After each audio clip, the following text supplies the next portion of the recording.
I hope you're having an amazing day. My name is Colin. I'm joined here with Andrew Thomas, one of the biggest advisors right now in the crypto game when it comes to strategy, PR, marketing, fundraising, and basically the whole advisory in general. One of the most interesting topics, high demand in Digits Club today. How do VCs raise funds? How do the projects raise funds? And what do they do with these funds? Obviously, nothing in this video is financial advice. But welcome, Andrew. Glad to have you here. Colin, you're too kind. Pleasure to be here. Very, very well, Colin. Very, very well. Awesome. Obviously, with the whole, I would say, fundraising in general, there's a lot of things that go on behind the scenes where you advise projects on basically what to do and what not to do, right? Right. You're just giving advice, right? And usually, hopefully, they follow up on that advice. Otherwise, I assume they pay a lot of money so that they should implement it.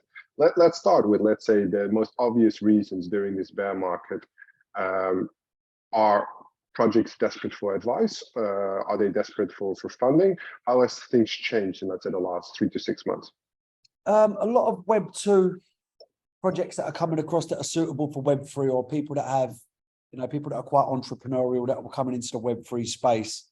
The first thing any project needs, really, two things they need is strategy and funding.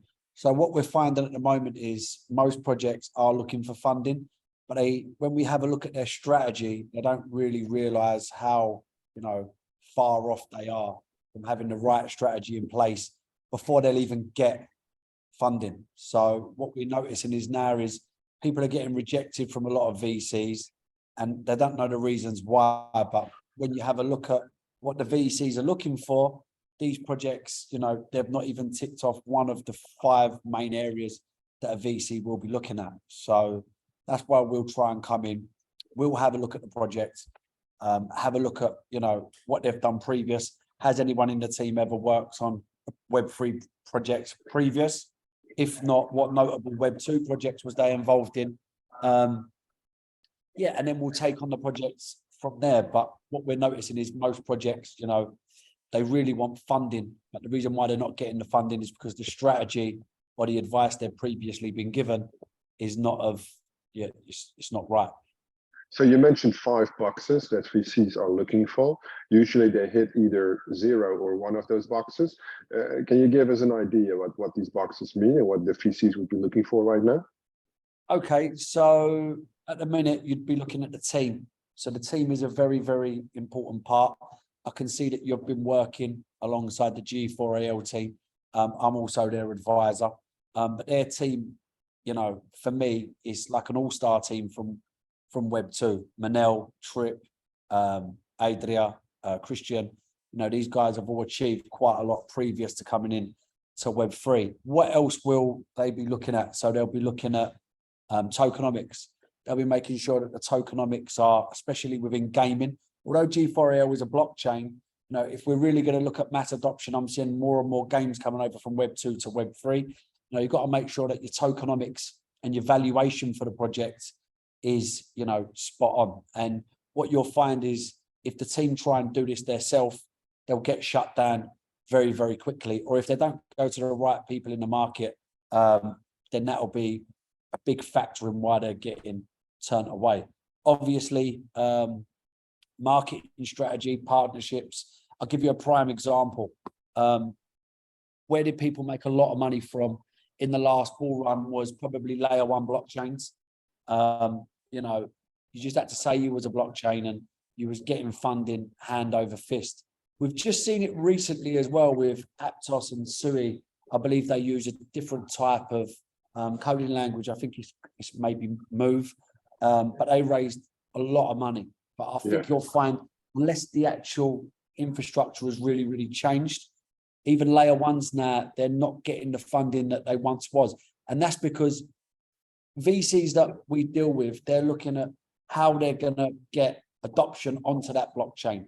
So if their marketing strategy and their partnerships, if they've not got any signed partnerships already signed, then they're going to struggle to get funding. Although we've just seen Aptos and Sui raise, a shocking amount of money.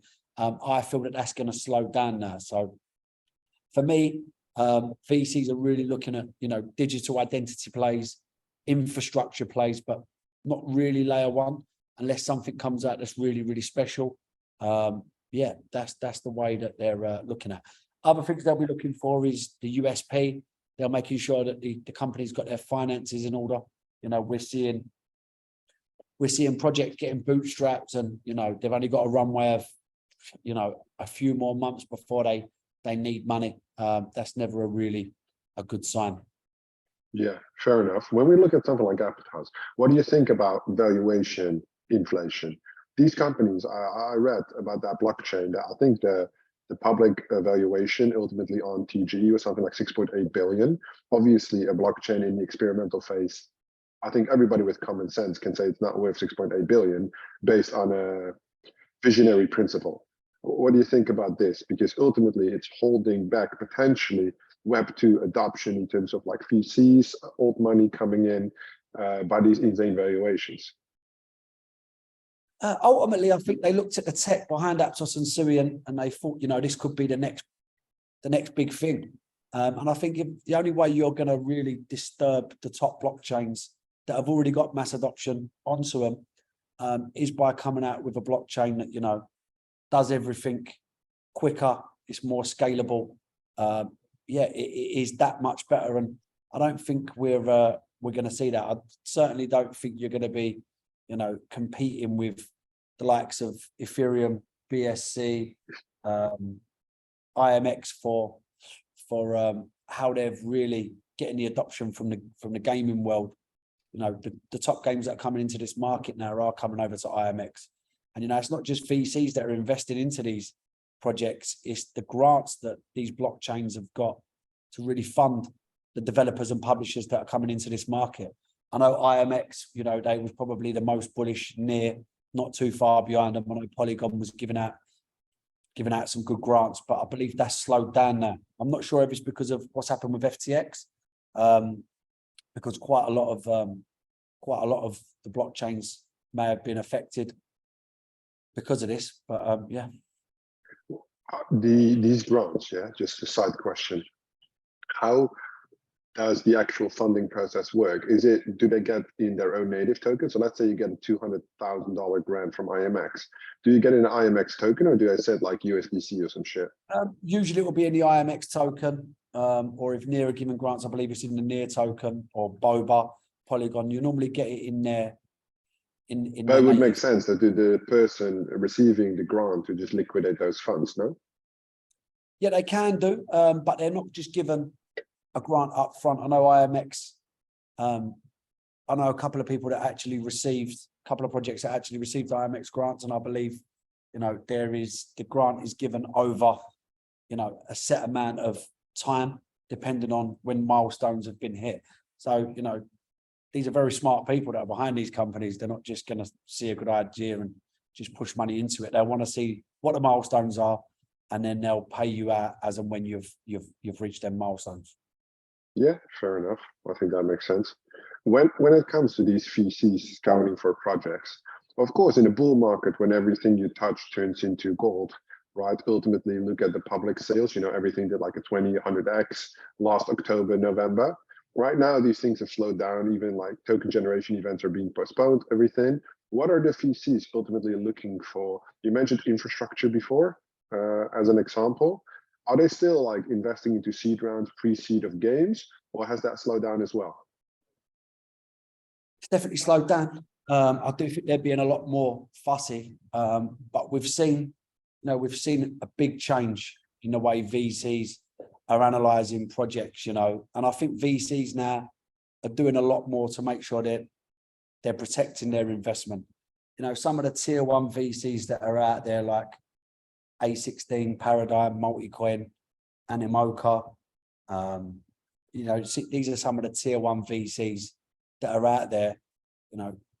These guys will come in, really analyze the project, but what comes with them is, they're opening up their network, and they're opening up their network to some of the biggest, exchanges, the biggest networks you can get in crypto.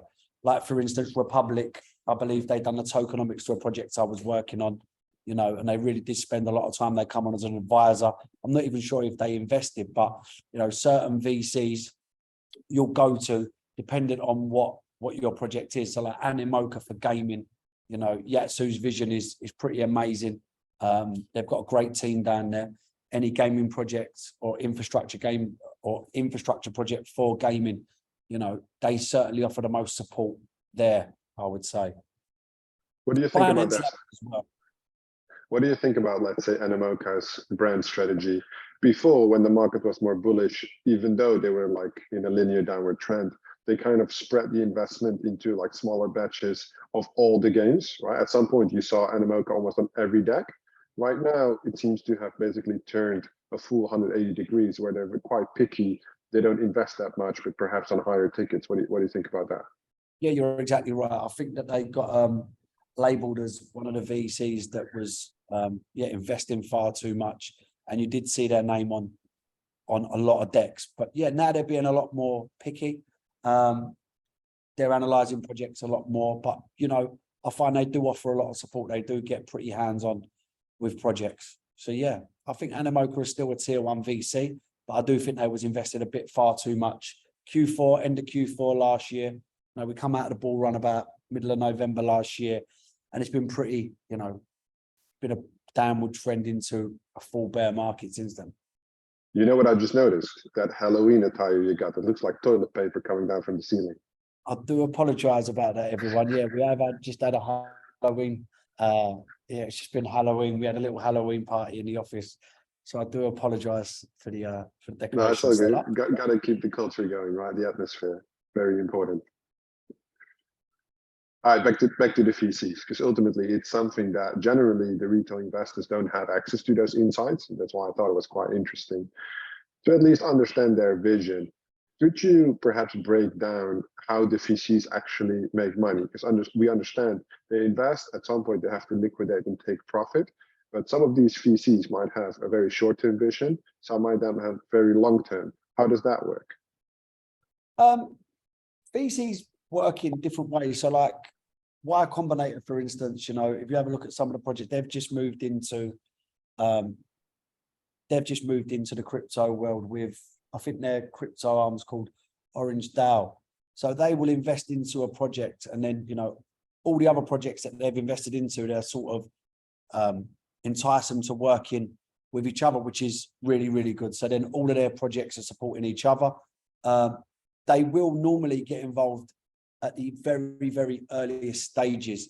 And I think with the tier 2 and tier 3 VCs, once they see a tier 1 get on board, you know, they'll all come running, if you like. So yeah, generally a tier 1 VC will get in at the earliest possible stage. And then there'll be, you know, a cliff period in which once the TGEs happen, the token generation events happen, there'll be, you know, a cliff period where they'll have to wait, and then tokens will become released. Some VCs never sell a token. I've heard Animoca are very, very good for that. You know, they're not known for dumping tokens or trying to exit from projects early.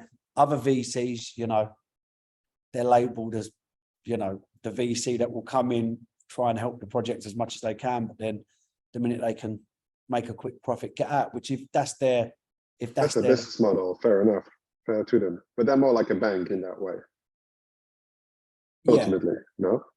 Could you give us some names of some tier 3, tier 4 VCs? I don't want to label anyone tier 3 or tier 4, but what I would say is, you know, there's a lot of VCs that are not in the tier 1.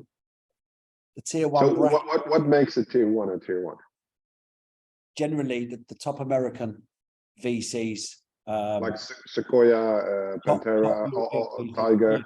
Yeah. So tier 1, yeah, Tiger are amazing. Pantera, I think the guy that started Pantera come from Tiger. So like Tiger, Sequoia, A16Z, Coinbase Ventures, Binance Labs, yeah, I think it's a Paradigm. I'd say they're all tier 1. Jump are very, very good. But ultimately, these are all major funds with very reputable brands. So ultimately, the amount of money that they have in the fund makes them tier 1. Yeah, and the network that they can open up, they've probably got the best analysts in the market that will come in, look at a project, see where its pain points are, really help out where they are. But ultimately, if you get with a tier one VC, they're going to open the doors to completely fill your cap table. So if A16Z, in my opinion, come into a project and they're going to offer full support and get involved at seed, you're pretty much your cap table is going to get filled, which is, your number one priority for a startup is, to raise enough money to get to where you want to be and growth. You can't do that without money. At that point, A16Z probably got the connections to all the best market makers, all the best exchanges. If you can get onto a tier one exchange early on, it is going to be probably through your lead investor. Someone like Jump, for instance, comes on board. They're probably one of the biggest traders on Binance, so they can really push you forward. Then Jump will probably do your market making, and then they open up their complete network. And just to say you've got them as a lead investor, they can really pull strings. And yeah, ultimately it does come down to the amount of success they've had in the past, but they're making the right bets, and that's because they've got that much money. No one starts off with the amount of money that these guys have got. Sure. So basically, for a project, selecting the right VC at the early stage might guarantee their success of raising all the other rounds. I would say so, yes. If you've got a tier one on board, yes, because ultimately, you're going to fund the project up to a certain point. It's going to be bootstrapped to the point where, if you can get a tier one on early stages, or, you might need a smaller VC on board at first, get the project to where, you can really make some of the tier ones notice, and then these guys will come on board. People like Delphi Digital and, other VCs that we've worked with before, they can offer, a lot of support. You would say Delphi, Republic, Bitcraft, those are all still tier one VCs, yeah? Yeah, to certain people, there are people that say no, but for me, yes. I don't just look at, the amount of investments they've made or their assets under management. I will look at the support they really give. If Binance Labs get involved, you've got a clear route into getting listed on Binance at a certain point, I would think. Paradigm, Multicoin, these guys, they've got good relationships with Coinbase. So yeah, you'd like to think that you're in the best possible hands.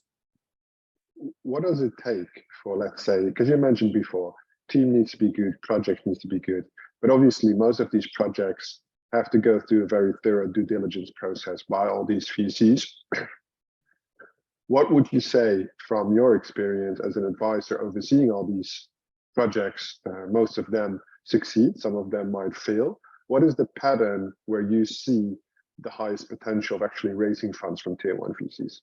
Because there must be like a common demeanor in terms of triggers that the project can offer in order to get the funding from a tier one VC. Yeah, I think for me, I would say if you have a look at how Magic Eden exploded into the market, there are a couple of software developers, they had a good USP. When digital identity first come out, the projects that come through, they explode onto the market because people want to be in the next thing first. So it was blockchains, DeFi, NFTs, if you like. Yeah, I would say that being first and doing it right and having the right team in place, having the right team in place is really key. No matter how good your idea is, I believe if you're first and then you get the right team in to develop a great marketing strategy. Don't get me wrong, these tier one VCs will identify that you have got a great idea and they'll go, well, look, we need to improve here, here, and here. And as long as you're going to take their advice and let them be a little bit more hands-on, then you've got all the chances in the world. But, who in Web3 has got everything nailed down straight off is, me. Yeah, you are. Mr. Digits, I'm playing. When you say VCs come in hands-on, what does that mean? Are they just doing calls, or would they support like software developers, employees? How does that work? You've got to understand, these VCs have been doing it a long time. So most of the projects I work with, if they're doing a token launch, or they're selling tokens in the seed or private round, what I normally find is the CEO, this is his first project in Web3, and he may have a few members of the team that have done one before. With the top VCs, this ain't their first rodeo, you know. They've seen what it takes to get a project from where this is to where it needs to be. And that is to raise money, to really grow the team, you know, support the development and push it, because ultimately it supports Web3. And yeah, that's what I would say. I would say that the projects that are coming into the market with a great idea, they need to be working they need to work with a VC. If the VC is going to be hands-on, they will ultimately get them where they need to go faster, because they've done it a lot more times. It's like I've been involved now taking, you know, multiple projects to market.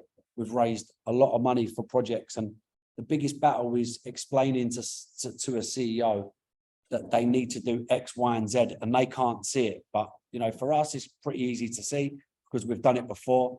But for most CEOs, they don't see the logic behind it. And then they'll try and do it their way, waste time, waste money, or not raise as much money. Prime example, a new project that I've taken on today, they don't understand why they're not raising any money. They've got a great game. They've got, you know, they believe they've got everything right. I've been told about that project, if I think I know which one it is, that they have an amazing advisory team as well. An amazing advisory team. We can't say too much about that yet until it's signed, but, you know, their marketing plan and the partnerships that they've got is non-existent. So, you know, they want to see that, although how good can a project be if you've got no marketing plan and you can't bring anyone towards it? So does the VC ultimately care about the initial proof of concept and strategy, or is it like the more deliverables, the better, I assume? Yes, right. They do care. They do care that you know what you're doing. Ultimately, they don't mind being a little bit hands-on, but they're not here to run your project. You know, they want to see that you are competent enough to being able to get this project to market. Like, don't get me wrong. This is 90% of VCs won't do anything. You've got to understand that. Now, unless you ask them, but people now, you know, they're a little bit more, people that are raising money don't really care. They think they can do it all. But projects that I've seen that have had the most success is when the VC really does take, you know, they're proactive and they really do help out the project. And when you say help out the project, I would assume it depends on which VC that you're working with, where their expertise lies, no? Yeah, you are right. But generally, you know, these guys can really pull some strings. So whether it's, you know, DeFi or Republic to really help you out with the tokenomics, whether you are like a game like Lithium, for instance, I believe Republic done their tokenomics or really assisted and helped out with it. They was really, really hands-on with that project. I think the team at Republic's amazing. Delphi's the same. You know, they'll come in, they'll be very critical at the beginning, but ultimately, you know, they want what's best for the project. And for their investment. It does depend on where they lies. So, for instance, what's the main benefit of Binance Labs? Everybody knows that, you know, they've probably got deep pockets and they can probably give you a straight route to Binance. Ultimately, that's what you would think. Same with, you know, a few weeks ago, if you was getting investment from Alameda, or, you know, you was they was doing your market making, hopefully you're going to get listed on FTX. And now you just got fucked. And now, yeah, look what's happened. Let's see what Pierce is saying. If a project already has an advisory team, are you advising that advisory team or in addition to the existing team? Good question. So what I normally find is a project towards Pierce. Is it Pierce? Did you say? Pierce. Yeah. What I was seeing the end of the last bull run, the amount of advisory positions that were just being given out, like, and the advisors wasn't hardly advising on anything. So I come into a project and go, well, why have they not done this, this, and this? Oh yeah, we just give them advisory because they may have raised, you know, a few $100K. And I'm like, well, but you're giving them, you know, a percent in advisory. It doesn't make any sense. Again, you've got to be very careful with your advisors, because advisors can just come in and just bully them way and, yeah, give me 1% total supply. Or when I was setting up one of my companies, we wanted to use a legal team, and, you know, they wanted to come in, make some introductions, set up the legal framework of the company, charge us 100K up front and 4% of total supply tokens. And you're like, what? This is suicide. And I have seen advisors coming in projects, I'm not going to mention it, that I've advised for, and, you know, they had a call option in on the contract, and it was just crazy. I'm like, this client, you know, no matter how well you do, if they call in that option for that, your project's gonna, ultimately your token's just gonna crash. So you have to watch advisors, because it's people that know a little bit about crypto come in and they really do try and take what they can take. So I'll just go in there and I'll just be, you know, clear from the very, very offset. This is what I'm going to do. This is how I can help you. You know, I'll go on a call every single week with you guys until launch. Then after that, it could be bi-weekly. But ultimately, yeah, you're not advising advisors, because the advisors are either hands-on or they're or they're, you know, you don't really see them much. That's a good question. That's a good question. Let's say, have you ever seen that they have advisors and then basically they kick off one of the advisors from the team to basically put you in, or how does that work? Yeah, of course that happens. Like, because if you're new to Web3, you don't know what's a good advisor from a not good advisor. You know, you could be great at business, and someone can say, yeah, I'm going to do, you know, but ultimately this is a brand new market. Well, not brand new, it's been going for some time now, but, you know, the end of the last bull run, you know, the market was really getting noticed. So yeah, you've just got to really be careful with the way you select your advisors. Yeah, and the way you structure your cap table ultimately, because if you're just going to structure your cap table with, if you're new to the market and you just raise a load of money and then you try and go to market without the right advisors or without, you know, the right investors who are going to help you out, you're going to waste a lot of money. It's like, you know, I've seen so many projects try and go to market with certain KOLs or using certain agencies. The whole reason why we set this agency up was because, you know, I've seen so many agencies really turn projects over with what they charge for KOLs, with what they charge for community building, with what they charge for whatever it may be. And it's just not right. So the reason why we set this agency up was to do things in the right way and really add maximum value. And we love it, you know. We want to make sure that projects that come to us, and you've been a massive support, Colin, along the way, really do see that value. And, you know, we're very, very fair with everything that we do. Use case. So KOLs, normally you can spend anything, hundreds of thousands of dollars with these KOLs. But if you know the KOLs and the KOLs know that you bring good projects to them, you know, you can do, you know, a transfer of value where they'll give you, you know, a good few videos and then you can give them tokens and they're willing to be vested just like anybody else that's investing into the project. And, you know, that's how you work and build good relationships within the market. It makes sense. So more like an extension of the team instead of just solely the advisory part. Yeah, like at the moment, you know, we're working with Algorand on their Decipher event. We're working with, as you know, G4AL. We're working now with Xverse. We're working now with Ownify. I think we're working with 10 or 11 clients. You know, we're advising for 3 clients, a lot of advisory for them 3 clients. And, you know, we love it. We are an extended part of all of their teams. And what we notice is the partnerships that we're delivering now for projects, you know, we've found the right people in the market that can really help projects. I'm not going to go into too many names now, but one project that offers, you know, great functionality for NFT projects and token projects. Another one that's an unbelievable cross-chain bridge. They've just raised, I think, 90 million, but they're absolutely amazing to work with. And there's a lot more, you know, infrastructure projects like the guys at Unix. They've created a really good SDK. They're in competition with another great company out there that's delivering great infrastructure. And we utilize all of these partnerships. And the minute a client comes on with us now, we're going, okay, brilliant. I know exactly, you know, who I'm going to send X first to, because I've got some, you know, some Japanese gaming funds, got some US gaming funds, some European gaming funds, and they're strictly, you know, gaming focused. And then from that point, we know exactly what launchpad will take them on, because, you know, CedarFi has been nothing but really great to us.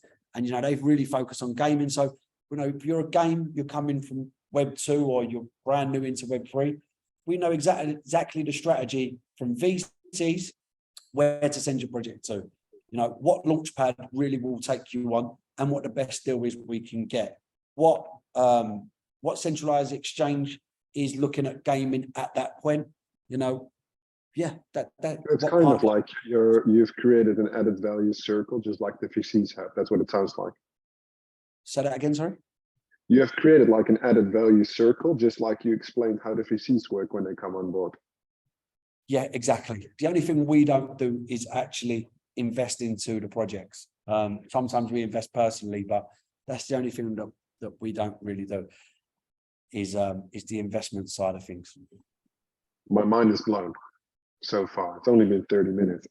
We should pick this up another time to go more deep into the advisory, ultimately what advisors add, I think, to a project.